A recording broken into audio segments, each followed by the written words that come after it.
Fox News, how are they going to spin it? Sorry, we had to get to the politics right now. Here's how President Biden responded. He still jokes about Paul Pelosi nearly being beaten to death. So she's bringing up how Paul Pelosi was attacked with a hammer, and Donald Trump joked about it. Donald Trump jokes about a lot of people almost getting killed. Now that he's had 2 attempts on his life, he's calling the pot calling the kettle black. He thinks that's funny. Let's see what else. He hinted that Biden looks like he's was he sleeping here? What's going on? That the Second Amendment people could do something against Hillary Clinton. And he's calling for a televised military tribunal for Liz Cheney. These are his... Liz Cheney, of course, is Dick Cheney's daughter. She's an actual Republican who, she's a kind of old school Republican, just that old style. It's funny, I'm in Wyoming, and Dick Cheney actually went to jail in Wyoming. I went to the jail where he was in jail yesterday. I took some pictures. Dick Cheney literally spent the night in that jail because he didn't start with war crimes. You don't just start with war crimes. Dick Cheney started with petty crimes first, like drunken disorderly and that type of thing. Past statements and ideas. He's blamed now, but now he's blaming rhetoric from you that you inspired these 2 assassination attempts.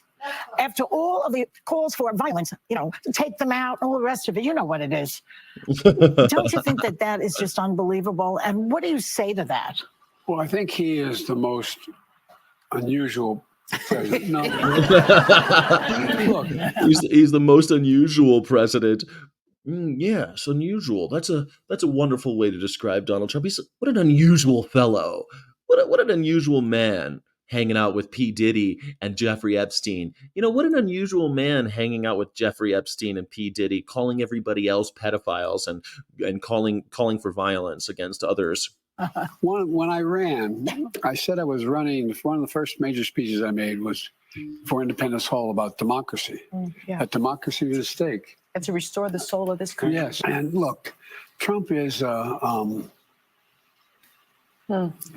Careful. there's not a lot of social redeeming value there. No, you think right. But here's the thing. He really does not believe in democracy and the guardrails that our system is set up for the abuse of power. Charles, the news. What do you think Fox News is going to say about that? Now, see, he said that he doesn't really care about democracy, but do you think that he's calling for an attempt on his life? Cycle today is about the assassination report in Iran threatening to assassinate Trump. And he goes on to say that Trump has no redeeming social value and doesn't believe in democracy. President Biden has spent his entire time in the White House going off on 50% of this country. He hates MAGA Republicans. Let's be honest about this. I love this. Vitriol? Is this vitriol? Vitriol every time he opened his mouth. MAGA Republicans are vitriol. I don't think the word vitriol fits for Biden. Do you know what vitriol is like? It's like violent speech. Vitriol.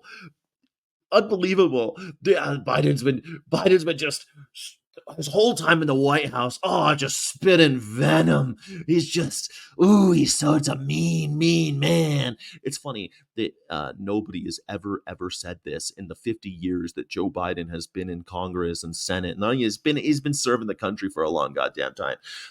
No one's ever said this. They've always called him a nice man, a nice old man. Even when Trump was making fun of him, they called him Sleepy Joe. They don't call him Vitriolic Joe. Are such an extreme threat. The vitriolic anger and hatred from this president to half of this nation is that the vitriolic hatred. He said he's an unusual president and he has no redeeming social value. Oh my God. That is beyond the pale. How could he have said something so evil? It's been on full display, period. That is the bottom line. It's not even about President Trump. He hates anyone who ever voted for President Trump, and that's scary. That was Mr. Unity. Emily? That's right, Mr. He hates everyone who voted. Is that why he's rebuilding the country with this infrastructure? But did he pass that infrastructure bill only in blue states or something? I don't think so. I think that was for all of America. I mean, he's literally a guy saying democracy matters, that we should care about democracy. Oh, you hate MAGA Republicans. Isn't it amazing we live in a time that when you say I'm pro democracy, there's a group of people saying I'm offended by that. You're offended because I'm pro democracy? Like, I don't even like Joe Biden. I'm not a fan. But you saying like this is that this is offensive language is offensive. That's offensive to me. Mr. Unity, that continues after he said to put President Trump in the bull's eye. You're absolutely right, Charles. And this is someone whose rhetoric is frankly so below the office that he is privileged. His rhetoric is below. So the rhetoric, do you remember when Donald Trump was in office? He called all of the countries of Africa shitholes. Like, below the office. What are you talking about? Your candidate said that you, as a celebrity, are allowed to grab women by the pudenda in order to because you're a celebrity and they let you do it. That's the guy that you're into. I'm not even defending Joe. Don't care. I do not endorse anybody. But this is beneath the office? Do you know who your candidate is? To hold. This is absolutely unacceptable. I will await his apology and accountability, for this rhetoric on the heels of two. I'm clutching my pearls. I can't believe you would say such a mean thing about Donald Trump, who's never said a mean thing about anybody. He never called anybody's wife ugly. He never said that women with small boobs can't be a 10. That's the type of thing your president says. Oh God, the adjudicated rapist, the fraudulent, the fraudulent liar. But no, yes, you await your apology. Hold your breath. You're young. Assassination You attempt. gotta wait for the apology. Harris, how difficult is it to say, let's tone all this down? See, I don't know. It's a great question. I think that it is difficult not to say the quiet part out loud when you feel like you've been pushed off the ticket. And look, he tried to gloss it over at the United Nations General Assembly speech, talking about he chose to leave for the great of the country. You think that's good, what he just did for the country? Yes. Yes, I think it's very good to do that for the country, because no matter how you feel about Donald J. Trump, saying that he doesn't care about democracy is just a statement of fact. If that's something that gets you shot, maybe you should care more about democracy before running for president. Just saying. I mean, the person, Ryan Ruth, who tried to kill him on the golf course, is just a conservative who disagrees with the policy of Trump's Ukraine plan. That's all he was. He's a guy who is a crazy person, who's a Trump supporter, and then disagrees with the policies of Trump. The guy who shot him in the ear was a conservative who is a trans person, and that trans person conservative kind of got a little cracked when he heard his president, the one that he loves, talking about how he hates trans people. That gets you shot in America. That's, I don't know, like that type of language.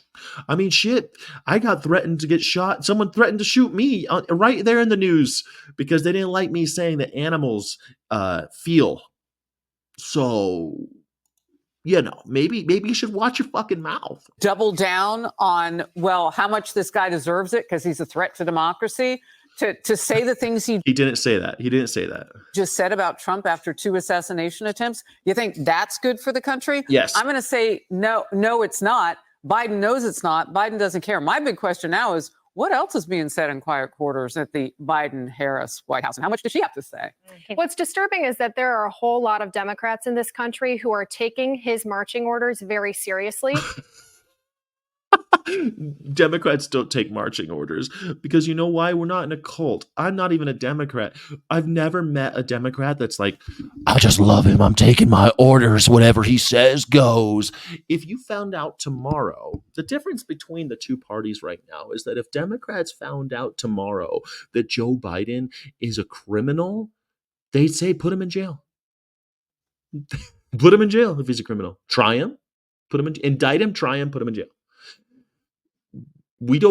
I don't think anybody would defend him at all. Anybody who breaks the law and doesn't follow the rules gets indicted and goes to jail. That's it. And if you are against democracy, well, I don't feel bad for you, son. Don't feel bad for you doing what you do, saying what you say. I have no sympathy for people who literally are trying to tear apart America, laughing at disabled people, trans people, women, calling people names, saying that if you vote for me once, you'll never have to vote for me again because democracy won't be around anymore. I don't like dictators. I don't like wannabe dictators. I don't like posers who think that they're Caligula. I don't like it. So Bartleby, vote your conscience, would you?